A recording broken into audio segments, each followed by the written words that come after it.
Welcome to the Yinzer Report on Sports Radio, your direct feed for all that is sports. The 31st edition will be live from the original podcast room of the Black and Gold paraphernalia. The Pittsburgh Steelers completed their third week of training camp and played their first preseason live-action game for the 2024 season. They lost to the Houston Texans. I will go over the games, ups and downs and ups, and it definitely was and looked like a first preseason game to start the 2024 NFL season.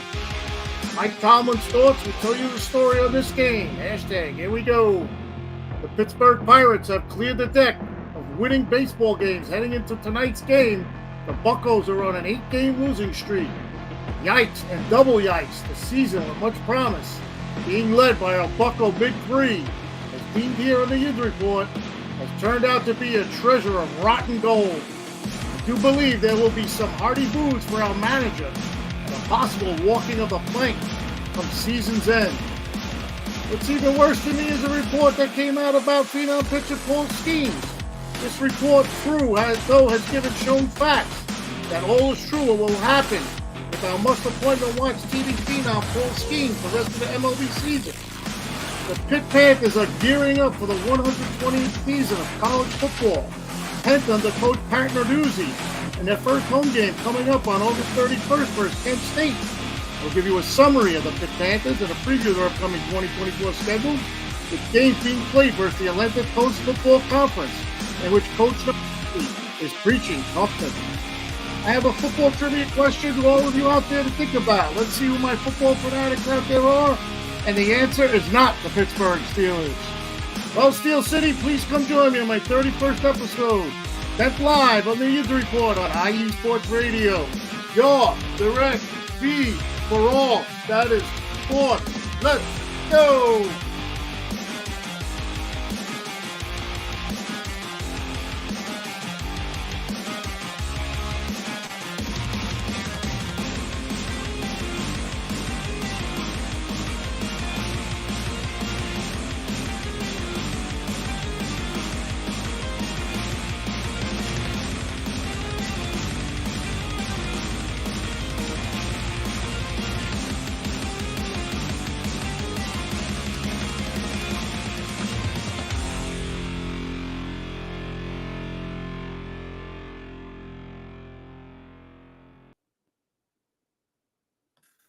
Well, good afternoon, everybody.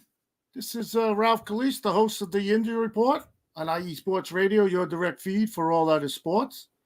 On today's show, we're going to get into the Steelers' first preseason game, the Pittsburgh Pirates on a big losing streak, and we'll get into some college football with the Pitt Panthers. I'll go over a summary of the team and what's going on with the Pitt Panthers coming up this season. As you know, this is IE Sports Radio, your direct feed for all that is sports.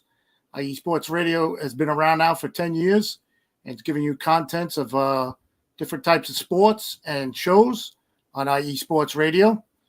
IE Sports Radio is also available on Apple Podcasts, Spreaker, Spotify, iHeart, Google Podcast, Amazon Music, Audible, Castbox, Deezer Podcast, Addict Chaser, Podcaster, and Geo Savan, as you can see in the yellow below. You can also follow us on X, Instagram, Facebook, and TikTok at IE Sports Radio. IESportsRadio.com. You can check us out. We have pages dedicated to everyone's show. We also have a shop, merchandise shop. Check it out. Get some merch. And once again, this wouldn't be happening if it wasn't for IE Sports Radio. We also, this is the show you could, the website you could get me out on the show. That's IE Sports Radio / the Yinzer Report. That's my page on IE Sports Radio. And I'm at KaliseR786 on X Twitter. And the other X Twitter account for the show is at Yinzer Report _IE. All right. So, also, we're going to get into some sponsors that we have that are very important, and we're going to get into them right now. It's Planet Jerky, beef jerky. and Seal the Deal Wax Seals by Cecilia B. We'll be back. This is the Yinzer Report on IE Sports Radio. Let's hear from our sponsors.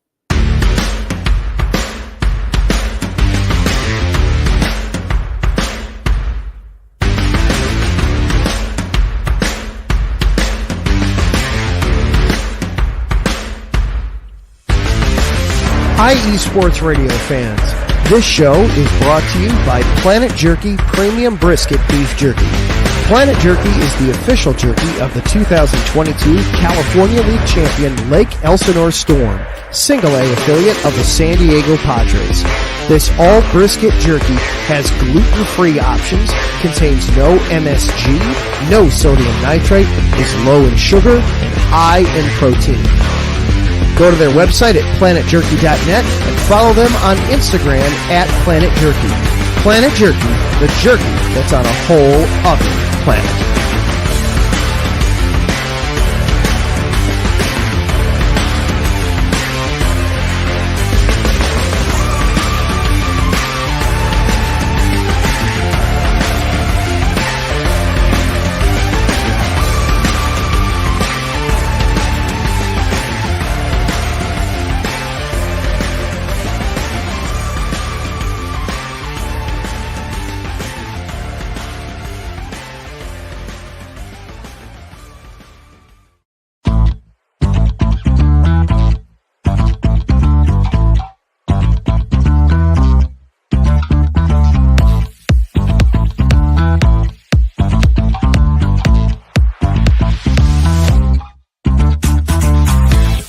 Hey there, IE Sports Radio fans. Be sure to check out our sponsor, Seal the Deal Wax Seals by Cecilia B.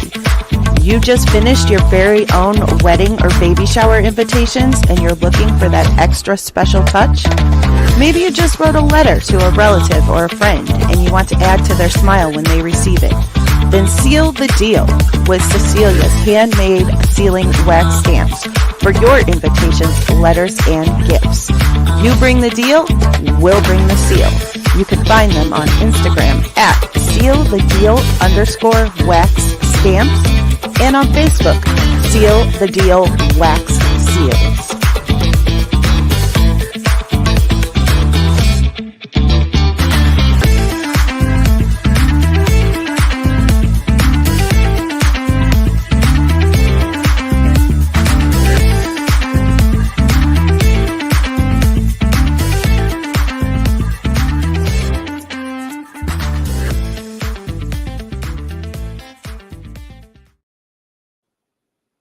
All right, well, welcome back. This is the Yinzer Report on IE Sports Radio, your direct feed for all other sports.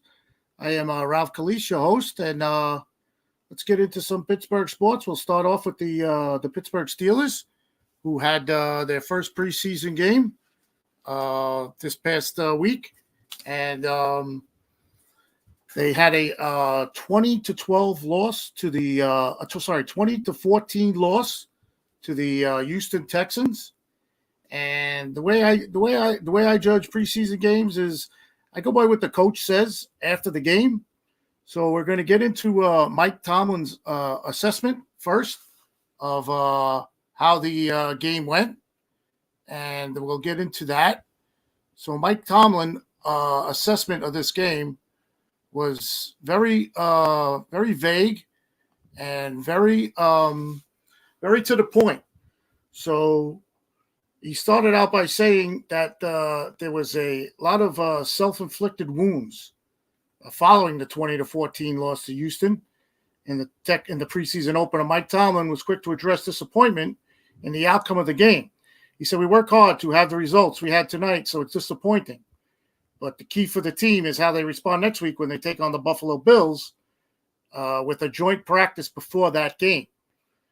How we work off it obviously will defend us, and we'll have a good rep responding to negativities as we push into our next opportunity. We need to be significantly better. Taking nothing away from the Texans, it's about what they did. It was about the things we didn't do or the wounds we inflicted ourselves. Those wounds Tomlin referred to starting with the special teams, where there were a lot of issues addressed, starting first and foremost with field position, referring to it as junior varsity." So he then went on to list the wounds of the special teams, and he said that basically field position, point standpoint, blocking the back on a kickoff return for field position. They ran out of bounds without being forced on a punt that provided some great field position for the Texans, who later scored. There was a bad snap on an extra point. There was a muff on a punt that was fumbled that provided 7 points for the Texans. And even with all that, Tomlin said it was amazing we still had the ball in a one-score game at the end of the game with those special teams things that happened. So, as you can see, he was very down on the special teams, rightly so, because they had a lot of bad miscues. So the special teams for sure were things Tomlin pointed to. He went on now with speaking of the offense and the defense. Main line of speaking, I thought we were a JV on possession down football. So what he was saying was they were playing like a JV team. He said that maybe on offense, one of the 7 at one point on offense was not good enough. A couple of those were sacks. Yeah, Justin Fields had taken 2 sacks, and there wasn't much offensive line play for him on those 2 plays. He had no chance. On defense, he said we had 3rd and long several times and lost those downs. We gave up a touchdown on 3rd and long in the safety rotation. These are things we have to do better and things we have to tighten up on. Though he was a fourth and goal pass, there was a 4th and goal pass to Calvin Austin that should have been a touchdown with a better throw, but backup Kyle Allen overthrew him as he was juggling it out of the end zone. Just missed the throw, a play we worked on at 7 shots in camp, but Tomlin said it didn't work this time. He said we have to be better and have to tighten up some things.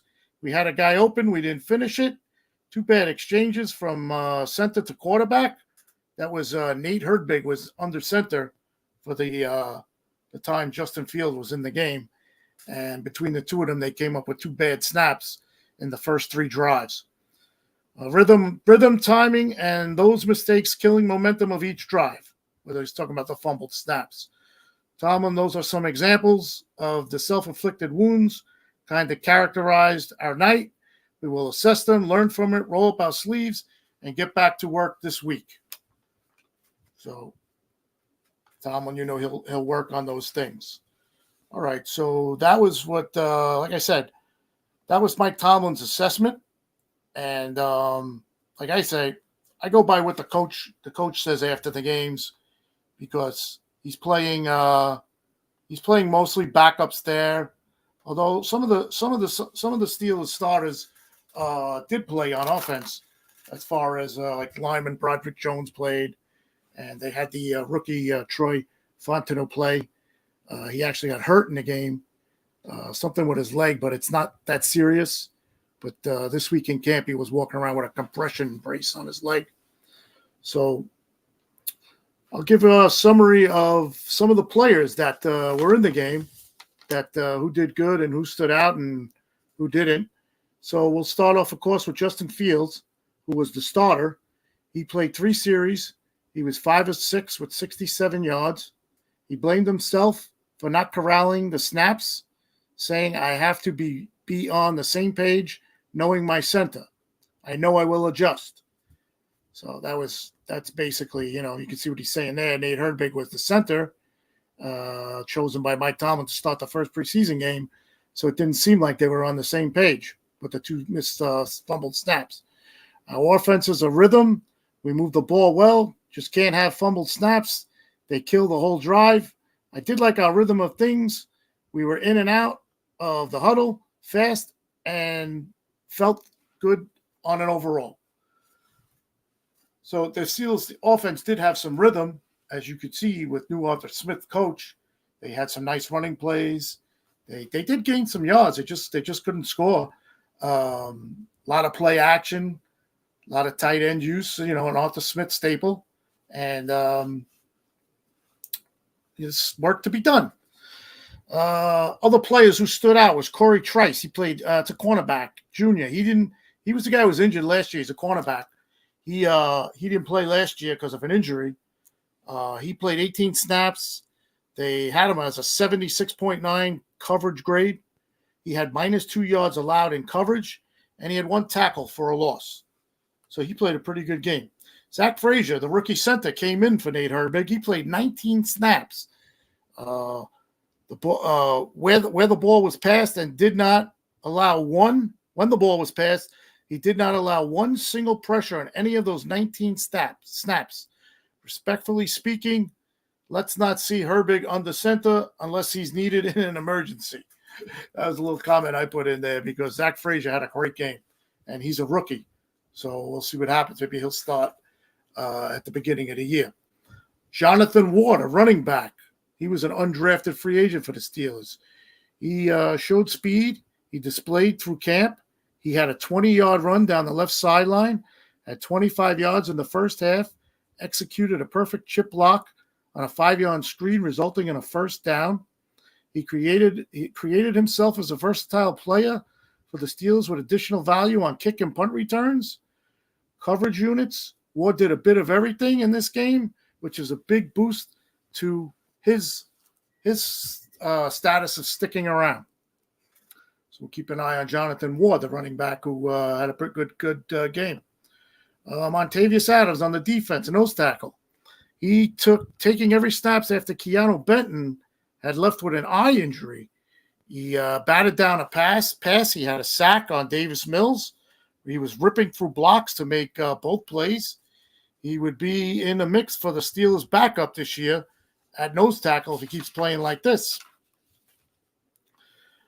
Peyton Wilson, as you can see behind me, I'll move out of the way this way. I scored a practice jersey of his at camp this year, and I'm waiting for the opportunity to get it to be autographed. So I hung it up for today. Peyton Wilson, he was credited with a tackle for a loss on his first play of his NFL career. Just a great moment, such an upside of talent at the linebacking position. Throughout his time in this game, he roamed sideline to sideline and was around the ball. The entire first half, he led the team with 6 total tackles.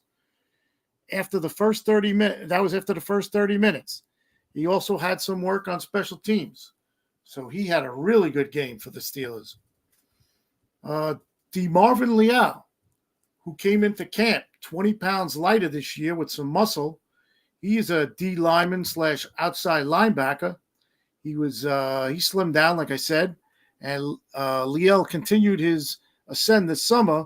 He played 2 positions through this game, outside linebacker and internal defensive line in sub packages. He had a sack for an 11-yard loss, kept constant pressures on the Texans O-line, and the odds looking great to make the Steelers for some roster spots coming up. So he had a good game. And then a couple of downers. Of course, we mentioned there was the special teams as a unit. Quez Watkins personally, when he muffed a fumble pump that led to a touchdown. Nate Herbig and Justin Fields with the 2 bad snaps. And the secondary play had its ups and downs, especially on a 34-yard TD pass to Tank Dell for the Houston Texans. Linebacker Anthony Everett lost coverage, and safety Deshaun Elliott was late to rotate, and he missed a tackle. So that was the overhaul of the preseason game. And the Steelers will play Buffalo next week. They have a joint practice with them, I think 2 days before, and this is all at Acrisure Stadium.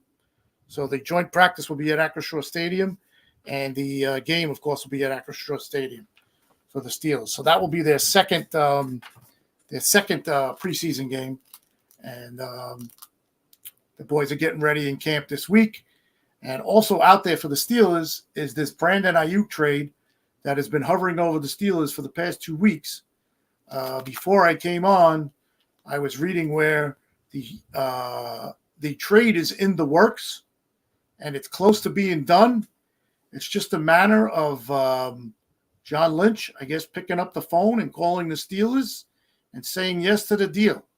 Everything is in line of what the 49ers want and the contract signing for Brandon Ayuk. So whether the media is leading us on to this, we'll have to wait and see, or if it's true. As of now, before I came on, I don't think anything has happened. So we're going to monitor that in the next couple of days. All right, so that's it for the Steelers. Let's go to the chat. I see, good friend Henry Villiers is out there. Let's go. Thanks, Henry. Thanks for joining. Terran, good evening, Ralph. Have an amazing show. Thank you, Terran. Always great to see you out there, pal. And Danny Mann, Yinzer report. Eat. It's my buddy Danny Mann.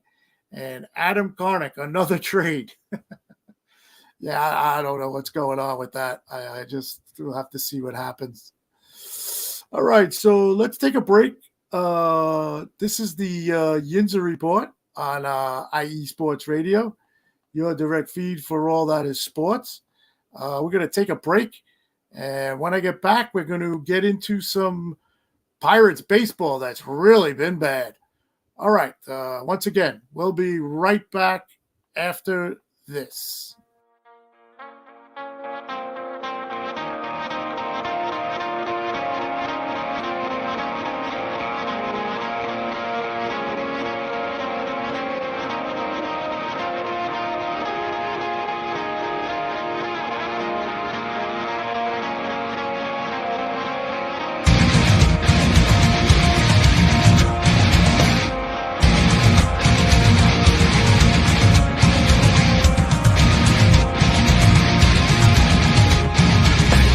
Hey sports fans, do you like wine?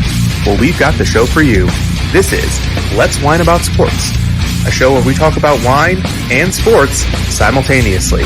From the classic Cabernet Sauvignon all the way down to the grapes that you've never even heard of before. Oh yeah, we cover it all. And we'll talk about a little bit of sports as well. Football, hockey, collegiate, women's sports, it doesn't matter. We're going to talk about it all, and we're going to whine about it all. So join me Monday at 8 p.m. on IU Sports Radio, your direct feed for all that is sports.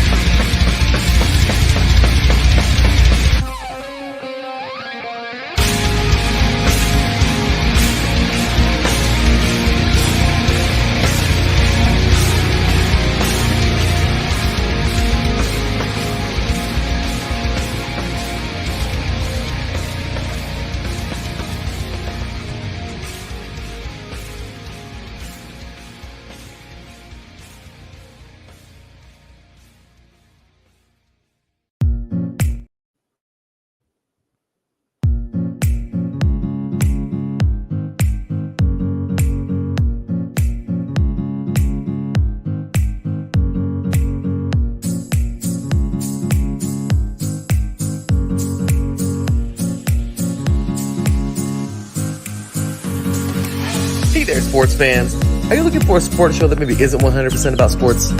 Then you might want to check out the Sports Couple Perspectives right here on IE Sports Radio, your direct feed for all that is sports. Most sports shows cover only scores and stats, and while we're not opposed to that, we dig a little deeper into sports issues and some of the hottest topics in athletics. In addition to sports, we take a journey through my neck of the woods, pulp culture, with movie reviews of both sports and non-sports films. Speaking of pop culture, make sure to participate in our game nights, where we quiz each other on our specialties, and you, the listeners, can win IE Sports Radio apparel. We always have a great time learning more about each other's worlds, one show at a time. So join us each week on the Sports Couple Perspectives, right here on IE Sports Radio, your direct feed for all that is sports.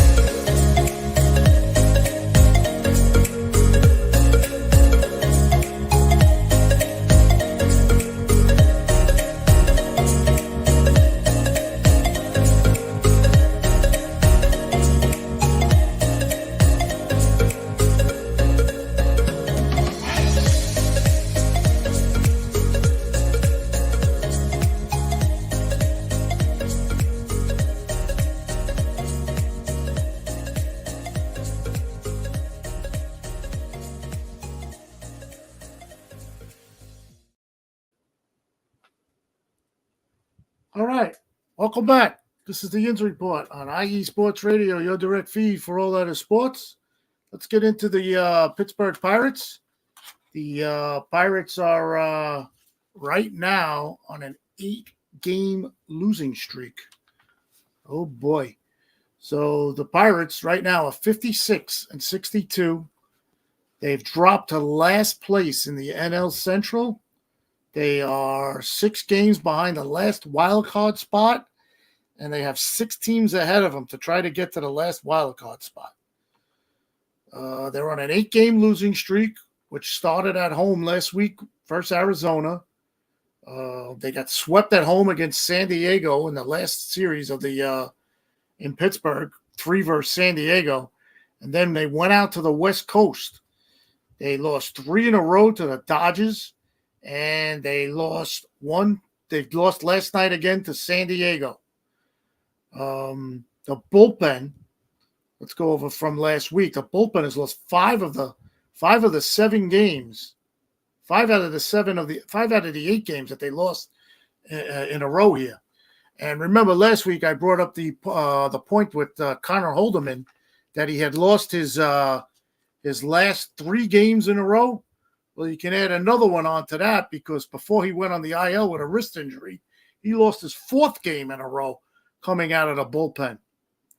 The Pirates bullpen, really faltering them right now, has relinquished leads in 3 games in which closer David Bednar was summoned to close. He has 2 of the losses in the 7 games and 3 blown saves. Wow. The Pirates have 2 more games on this West Coast trip against San Diego. The wild card spot is certainly falling out of reach, like I said, as these other teams are closing in or passing them.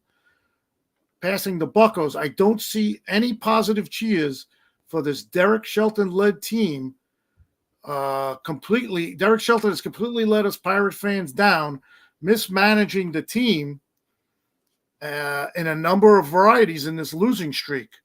His lineups, the bullpen, the use and just fundamental play in the field is just not good. They have a shortstop in O'Neal Cruz who leads the MLB with 22 errors. 22 errors for a shortstop. 2 of the 4 Buccos Big 3, Mitch Keller and Paul Skeens, actually took losses in their games with no chance at winning despite quality starts. So that everybody knows a quality starts is 6 innings and, you're in the game. You're close or you're leading. They lost both. Hence the bullpen. Sunday's 6-5 loss had Andrew McCutchen carrying the team with 2 homers and 4 RBIs, which is a good thing because he became one of 5 players in Pirates history. I'm sorry, lost train of thought there. With at least 600 base hits. So, yeah, McCutchen, I'll read it again, has become one of 5 players in Pirates history with at least 600 extra base hits. That's some accomplishment. Pirates are 9-6 when Skeens starts. He still has the lowest ERA of a starting pitcher in baseball. There's some more sad stuff for the Pirates. The Pirates have 24 one-run losses, the most in the MLB. 8 straight losses in a row, as mentioned. Season worst, 6 games under 500. Now in last place. My thoughts are: will it ever get better for these Pirates? The situation worries me. It is a slump. Is it a slump? But what if it's more failing to get the most out of these young players? The losing of the trades that they made, the second half collapse. This type of stuff and more defined 2019. Had a similar run like this in 2019 and prompted a total regime change that's about 5 years ago. That's 5 years ago. So in 5 years, they haven't done anything. They haven't gotten better. Maybe a couple of seasons they've been worse. This shouldn't be, and it feels so familiar. Looks like the Pirates' last playoff game will be the ones they played in 2013, and that was 11 years ago. And man, I think it's time to clear the deck. So that's it with the Pirates, man. They're on a real downfall, man. I don't know what happened or where it happened, but I know the manager has really been doing a lot of bad lineups Now he can't. He doesn't know he doesn't know who to bring in. He doesn't know who to bring in the bullpen when they got a lead. He brought this guy Connor Holderman in 4 straight games that he lost. That's insane. He had Aroldis Chapman in some of these games that Bednar lost and blew the saves, and he didn't even use them. You got to give the guys a break. I mean, I'm no manager, but I mean, you could tell who your guys are and who's tired, and you know, you don't pitch guys 3 games in a row, especially out of the bullpen. Unbelievable. All right, so let's get into a little Paul Skeens. Has he been tiring? Because the Pirates, he pitched Saturday night versus the Dodgers, and he pitched the game. He lost to the Dodgers. He took the loss, his second loss of the season. So the Pirates losing that game went to 56 and 60. Like I just said, it hampering their playoff hopes by putting them 5 games back the National League wild card race. The loss was also the second in the career of Pirates phenom rookie Paul Skeens, who is the front runner for the National League Rookie of the Year. The burly right-hander went 6 innings, surrendering 4 earned runs on 6 hits. He walked 1, struck out 8. He's now 6-2, again with a leading 2.25 ERA. It's been a great debut season for Skeens, who also made the National League All-Star game. But is he starting to post some worrisome numbers, which could suggest that he's wearing down for the year? And I did some research, and here's what I came up with. This is a good thing to show how he is tiring. So these facts are true. I found that his fastest first inning Paul Skeens pitches, I went out and I charted him. So his first game in the majors, in the first inning, his high pitch was 101.9. His second game on May 17th was 100.3. His third game on May 23 was 100.3 again. May 29th, 100.4. So he's in a good range there in his first 5 games. June 5th, 6th start, 101.3. So he jacked it up again in that game. June 11th, 100.4. June 17th, 100.5. June 23rd, 99.7. He's starting to drop now. This is after his 7th game. June 29th, 98.9. July 5th, 100.2. Went up a notch. July 11th, 99.4. July 23rd, 100.2. July 29th, 99.3. August 4th, 99.8. And last Saturday, his lowest average to date in the first inning, 98.6. So there's the facts right there. That statement was true, that he probably is tiring. What the Pirates are going to do with this guy, I mean, if they're going to fall out of it, I could see them skipping starts for him or possibly even shutting him down, because then they don't want to hurt his arm if his velocity is, declining each game. And it would be a sin to have this guy hurt and not pitch a full season when you're really going to need him. So we'll keep an eye on the Must Appointment Watch TV with Paul Skeens, because who knows if he's going to make his starts. And all these starts, as you could see, he had 5 or 6 days off in between. So, I mean, that shows you right there that, he could be tiring. He could be tiring. And L.A. is, as everyone knows, in baseball, is one of the best places to pitch with the mound. I think the mound has a little more lift to it than others in the major leagues. So you would think he really would have been able to accomplish a great game there. But hey, the proof is in the pudding, as they say. And Paul Skeens is, maybe he's tiring. Maybe he sees that the Pirates are declining, and we'll see what happens with that. All right. I missed a spot in the show. I wanted to throw out a trivia question out there to all you football fans. So before I go to the next break, I will I'll send out the question, and you guys can have fun with it. Hold on, let's check the comments. Oh.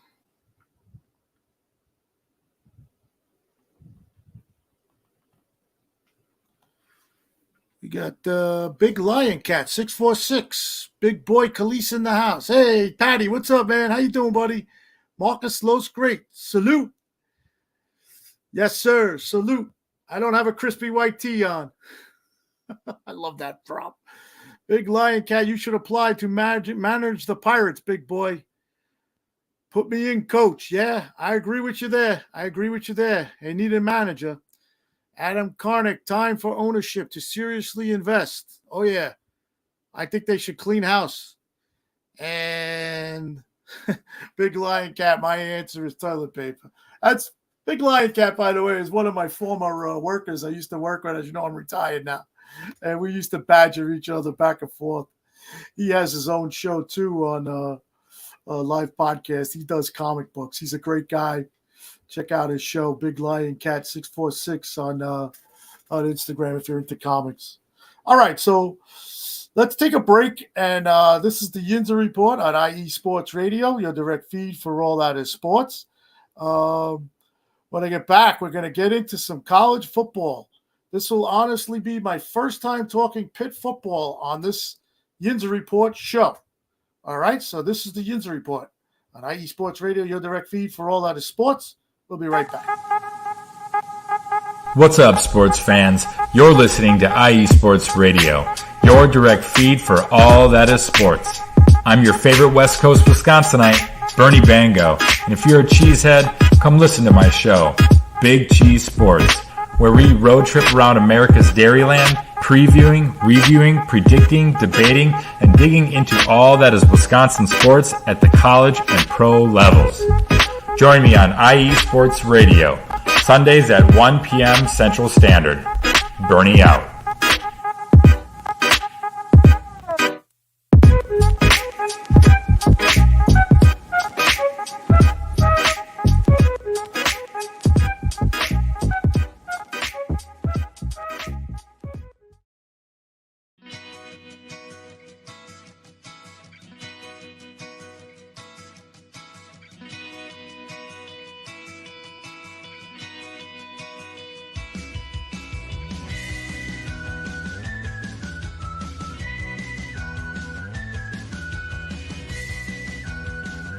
Hey, Cleveland and Columbus sports fans. This is Jen B, host of the Show of the Land on IE Sports Radio, your direct feed for all that is sports. If you love Cleveland and Columbus sports like I do, be sure to tune in live to the Show of the Land on Tuesdays, where we will cover the Cleveland Browns, Cavs, Guardians, and Monsters. We will also talk about the Columbus Blue Jackets, Crew, Fury, and of course, the Ohio State Buckeyes. We'll also cover other colleges in the area like Akron, Kent State, Cleveland State, Mount Union, John Carroll, Baldwin Wallace, Youngstown State, among others. So like I said, if you love Cleveland and Columbus sports like I do, be sure to tune in Tuesdays to the Show of the Land with Jen B on IE Sports Radio, your direct feed for all that is sports.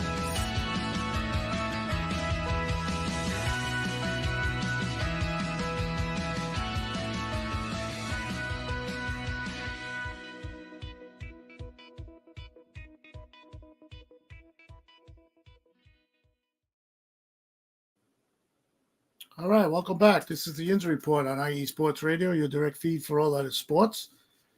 So, like I said before the break, this will be my first time talking about the Pitt Panthers. I didn't do any Pitt Panthers when I started out last year because I was new to the Pittsburgh show, and I was getting all my bearings straight on what to talk about and who to talk about. And I completely overlooked the Pitt Panthers. I think the season when I started was basically over at that time because I started in January, so I really didn't do much on the football team. I got more into the basketball team. But today, we're going to go into some Pitt Panthers football. All right, so like I do normally when I start, I usually like to give a summary of the team. I did it with the Pirates when I spoke about them when spring training started. And, of course, I did it with the Pittsburgh Steelers.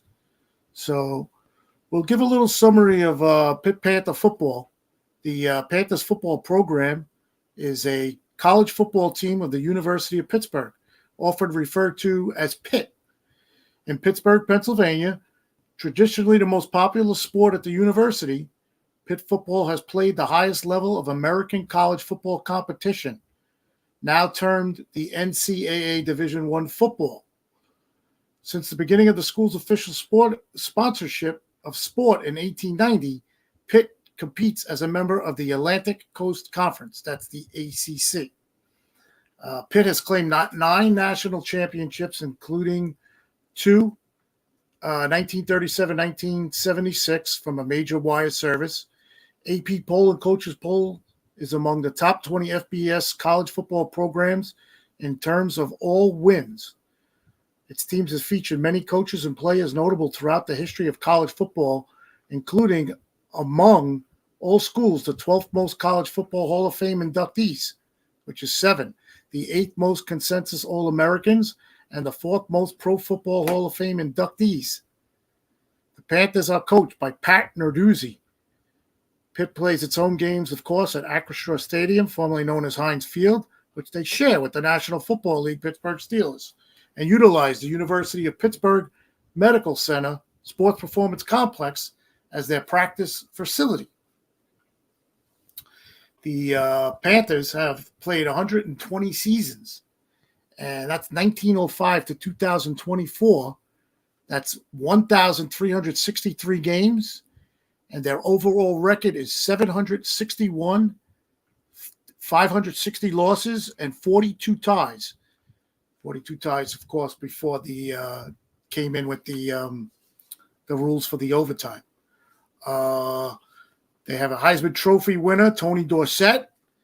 Their biggest rivals are Cincinnati, Notre Dame, Syracuse, and West Virginia. Like I said, they have their bowl record in 37 bowl games is 15-22. They have the 9 national titles, and Pat Narduzzi is the head coach. He's in his 10th season, and he has a record of 65-50 coaching the Panthers, which is pretty good. This year coming up for the Pittsburgh Panthers, they have 2 players that'll be great to watch because one is made the Mackey Award list, and that's tight end Gavin Bartholomew. He's a candidate for the most outstanding tight end in college football. So we'll keep an eye on him. He's a real good player. The other watch list guy is a Doak Walker for the Doak Walker Award. It's Rodney Hammond Jr., candidate for the nation's most outstanding running back. So right there, they have 2 guys on offense that are viable for awards coming up. So we'll see what happens. We'll follow that. Going to get into next. We're going to get into with the Pitt Panthers. Talk about the coach, Pat Narduzzi. He mentions about the Pitt Panthers. He has 4 pillars of the program. I found this very interesting. I looked this up. He has 4 pillars of the program, and the 4 pillars of the program are 4 pillars of success of the program. If you go on social media, if you go on X, Twitter, and you put Pitt Panthers #Quiet Time, this is great. This is college football players, and this is how they do this. So he has, like I said, 4 pillars of success. It's #Quiet Time. Number 1 is work and effort. You could do more than you can always. You can do more. You can do more. You can always do more. That's his stance on the first pillar. His second pillar is faith and belief. He says every man must live by faith in himself and faith in others. Makes a lot of sense. And number 4 is focus and knowledge. not what the coaches know. It's what the players know. So he's laying it all out there for the players. Now the other one is toughness. Now I was able to retrieve, like I was saying, if you go on X Twitter and you put down Pitt football #quiet time. This is what it sounds like when they do this. Mental toughness is when you can find fuel in an empty tank. It's easy to do it on the first day. It's easy to do it when you're fresh. It's about who you is when you're tired, who you is on the 3rd or 4th week. Toughness is the soul and spirit, not in the muscle. I just feel like being tough ain't got nothing to do with being big and strong. You know, toughness is a want to. When I think of toughness, right, a lot of times you think of a guy gutting it out through an injury. What we're going to focus on is the mental toughness, because this is trained. Mental toughness is trained right when your alarm clock goes off in the morning. You're laying there like this, all cuddled up right there, nice and cozy. That alarm goes off. What do we want to do? You want to snooze that son of a gun, right? Imagine if that alarm clock goes off in the morning and you jump out of that bed and you go, whoa, I'm ready for today. You guys are doing stuff that nobody else is doing. Right? You've got to take a huge course load at a school like Pitt on top of being elite football players. Y'all are tough. Y'all are different. So that ultimately is what's going to allow each and every one of us to go be the toughest team in the country. So that was how they do it. They get together, I guess, in their meetings, and they had the coach. That coach was Jacob Bronski. He's the Pitt special team coach and coordinator, tight ends coach. And he was the one who gave that speech for the team about toughness. And I could see that hitting home if you're a football player. And the guy, they did this for all of them. They did this for all of them. Like I said, if you go on social media, you could find it at the #Quiet Time for the Pitt Panthers. They have a player like it started out. They have 2 or 3 players say what that one of the pillars mean to them. And then the coach gets up there and he puts it all together. So I found that very interesting for a college team to go through that. And I just wanted to share that, being that, talking about the Pitt Panthers. All right. So the schedule coming up for the Pitt Panthers. They have their kickoff luncheon coming up on the 23rd of August. And the special speaker will be former Panther quarterback Tyler Palko. He played some pretty good games for the Pitt Panthers over the past years.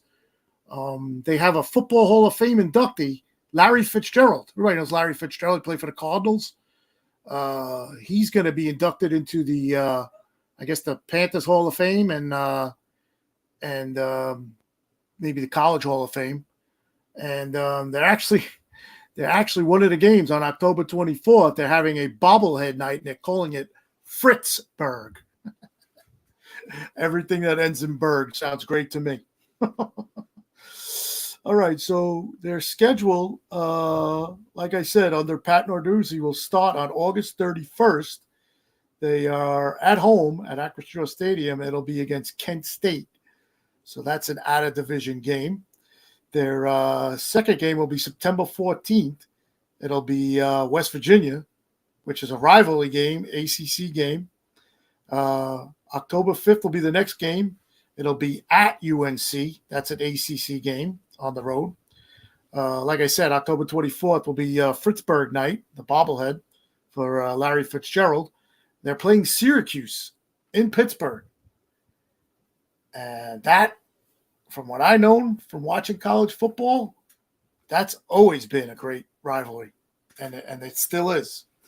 November 9th, they'll be at home again against Virginia. So you can see how the schedule's gone so far. 1, 2, 3, 4 of the first 5 games are going to be at home. That might lead them off to a good start. The next game is at Louisville on November 23rd. Back with Cincinnati on the road on September 7th. Then Youngstown State, which is close to Pittsburgh, is coming into Pitt to play them on September 21st. Newly formed in the ACC, California is coming to Pittsburgh. Wow, they got to make that West Coast trip from California to Pittsburgh to play the Panthers on October 12th. The next game is November 2nd. Pitt will be at SMU, another ACC team. Then it's probably going to be their toughest game of the year. November 16th, Clemson comes to Pittsburgh. So I have a feeling that's going to be a great turnout. There's a lot of Clemson fans outside of Clemson that'll be there for the cheering for their team. And they finish up November 30th, Pitt at Boston College. So that is the schedule. And Pitt football, like I said, they have the luncheon on the 23rd, and then 8 days after that will be their first game. So it's coming quick. It's coming quick. August 31st is right around the corner, the end of the month. And the Pitt Panthers will put the pads on and go from there. And I screwed up. I never gave the question. All right. Well, I got some time left, I think. I'll throw the question out there. We'll do it real quick. So here's the question I had. It's an NFL question. Who is the only team to win a Super Bowl in 4 straight decades? I'll give you the years: 1987, 1991, 2008, and 2012. So that's 1980 to 1990, 1990 to 2000, 2000 to 2010, 2010 to 2020. There is one team that won a Super Bowl in each one of those decades, each one of those 4 decades, and it's not the Pittsburgh Steelers. So take a crack at that, and I'll check the comments. Hit the like button, Big Lion Cat 646. Thanks a lot, buddy. I appreciate you tuning in.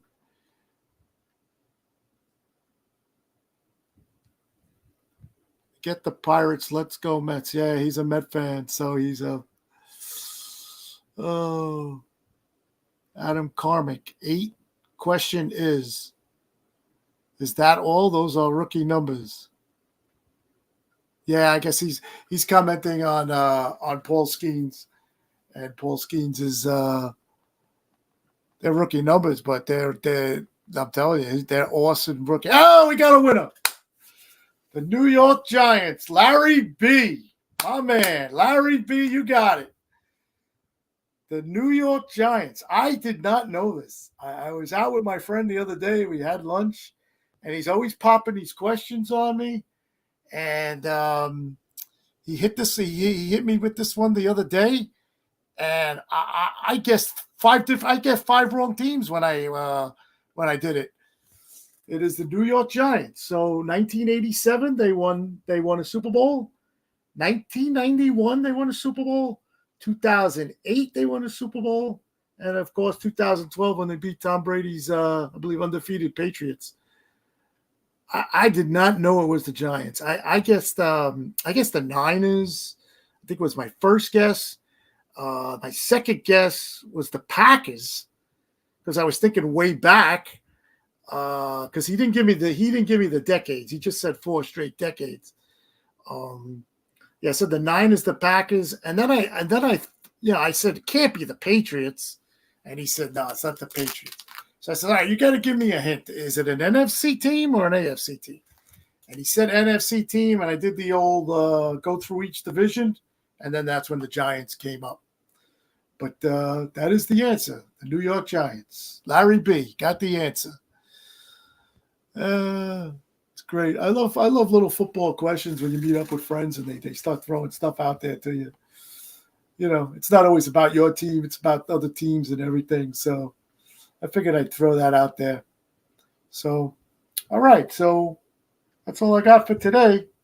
This was the Yinzer Report. I've been just a little thing. Oh, hold on. We got a comment. The famous 18-0 season was 2007-2008, where the Giants defeat. Okay, Larry, thank you. Yes, I said that was 2012. You're correct. It was 2008. 2008. Very good. Thanks for that update. All right, and with that note, I'm going to sign off. Saw a couple of people threw up there the Giants. Adam Carnick, Danny Mann, and Larry B. Adam Carnick put they beat the Broncos, Bills, and Pats twice. That is correct. And that was the answer to the question. 4 straight decades. And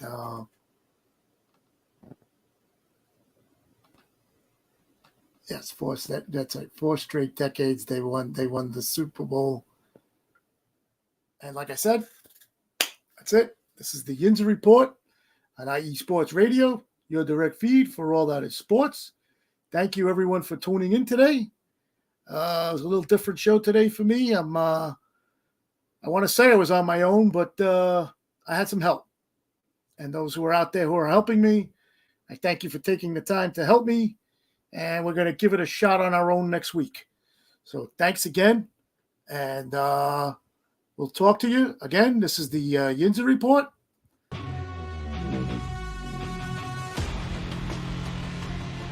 Today is Amazing Tuesday on IE Sports Radio. We have other shows coming up following this one. I think the time slots are a little off because I went late today. But the next show is the Show of the Land with Jen B. Thanks, Jen B. Then you have the Buffalo Show with Patty B. Philly Sports Talk, Chris and Bobby. I heard they want to get after the injury report. Good luck, guys. The neutral zone is not coming back till hockey season. And then 10 p.m., 7 p.m. PS time. Sin City Sports. Cal Henderson. Check that guy's show out. That is one hardcore podcaster. All right. That's it. Everybody take care. Have a good night. Thanks for joining in. Remember, love you guys.